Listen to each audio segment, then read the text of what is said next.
اللہ کہہ رہے نماز پڑھو، اس اللہ کی مان رہے. جو اللہ کہہ رہے بہن کو اس جائیداد میں اس کا حصہ دو، اس اللہ کی بات نہیں مان رہے.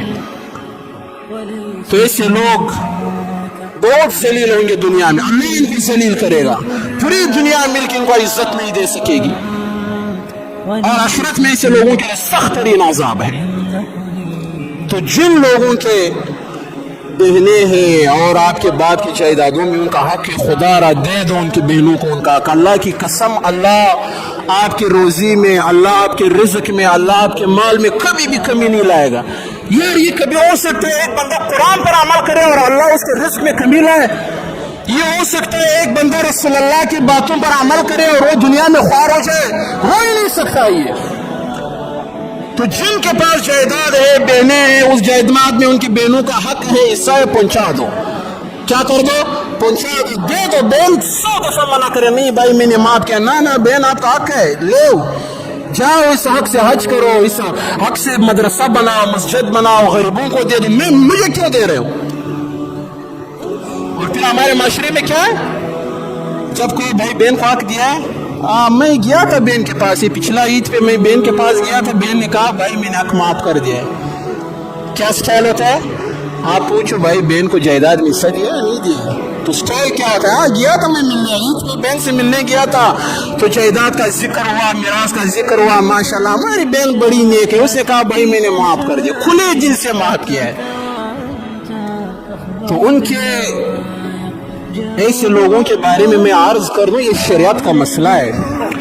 بہن اگر 100 دفعہ آپ نے ایک دفعہ ملاقات کر کے ایک دفعہ اس نے کہا حق معاف کیا ہے نا، بہن اگر 100 دفعہ یہ کہہ دے کہ میں نے حق معاف کر دیا، حق معاف نہیں ہوگا. معاف ہونے کا ایک ہی طریقہ ہے، ہم کو اپنے دماغوں میں بٹھاؤ، حاجی صاحبان تک بھی پہنچاؤ، نمازی صاحبان تک بھی پہنچاؤ، بڑے بڑے علماء تک بھی یہ طریقہ پہنچاؤ کہ یہ طریقہ ہے.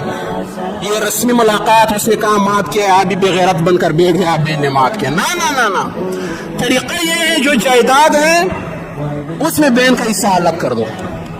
شریعت کی روشنی میں بہن کا حصہ الگ کر دو. اگر نقد پیسہ ہے اس کا پیسہ الگ کر دو. پھر جاؤ اپنی بہن سے ملاقات کر دو، وہ پیسہ اٹھا کر اپنی بہن کے سامنے حصہ رکھ دو. بہن کہے گی یہ کہاں سے آیا اتنا پیسہ؟ کہو بہن ہمارے باپ کی جائیداد میں یہ آپ کا حصہ ہے. تو بہن کہے گی میں نے معاف کیا ہے. نہ بہن یہ آپ رکھو اپنے پاس، یہ اس پراپرٹی کے کاغذات ہے رکھو، یہ نقد پیسے یہ رکھو. اگر آپ نے واقعی میں مجھے معاف کرنا ہے تو 1 مہینے یا 1 ہفتے بعد میں آؤں گا آپ سے ملاقات کے لیے. اگر آپ نے معاف کرنا تھا تو میرے حوالے کر دو، پھر معاف ہو جائے گا.